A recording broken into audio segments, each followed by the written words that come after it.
NEET தேர்வில் ஊழலும் இல்லை, முறைகேடும் இல்லை என மத்திய கல்வித்துறை அமைச்சர் தர்மேந்திர பிரதான் திட்டவட்டமாக மறுத்திருக்கிறார். விவரங்களை செய்தியாளர் ரமேஷிடம் இருக்கலாம். ரமேஷ், வணக்கம். ரமேஷ், இவரின் பதில் குறித்த முழு விவரங்கள் என்ன ரமேஷ்? அதாவது கடந்த ஆண்டுகளை விட இந்த ஆண்டில் நீட் தேர்வில் சில முறைகேடுகள், குளறுபடிகள் நடைபெற்றதாக அதிக விமர்சனங்கள் எழுந்திருக்கின்றது. உச்சநீதிமன்றத்தில் சற்று முன்னதாக கூட தொடர்பான வழக்கு ஒன்றிலே 1500 அந்த மாணவர்களுக்கு சிறப்பு மதிப்பெண் வழங்கப்பட்டதை உச்சநீதிமன்றம் ரத்து செய்திருந்தது.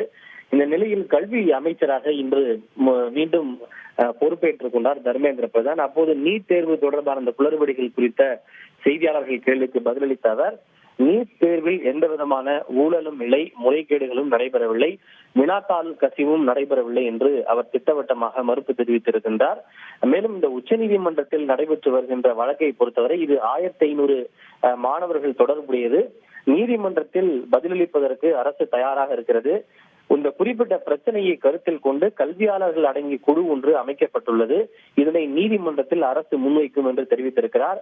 மேலும் நீட், JEE, QUT போன்ற முக்கியமான தேர்வுகளை NTA தேசிய தேர்வு முகமை வெற்றிகரமாக நடத்தி வருகின்றது.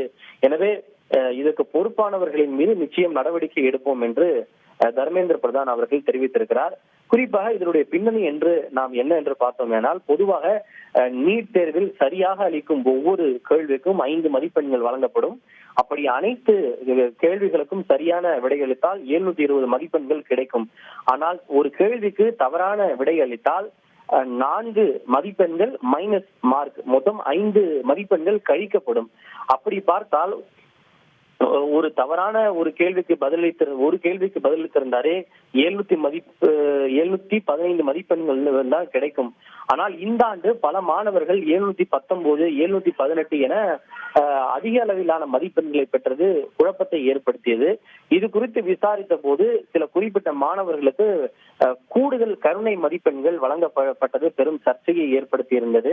அந்த வகையில் சுமார் 1500க்கும் மேற்பட்ட மாணவர்களுக்கு இது போன்று கூடுதல் கருணை மதிப்பெண்கள் என்பது வழங்கப்பட்டுள்ளது.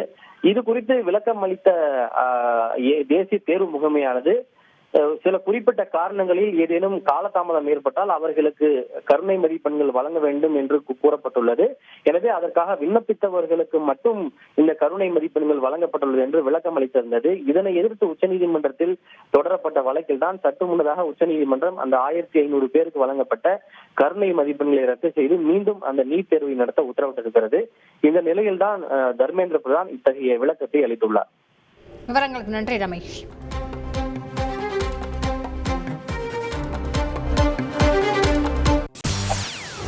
செய்திகளை உடனுக்குடன் தெரிந்து கொள்ள உடனே சப்ஸ்கிரைப் பண்ணுங்க.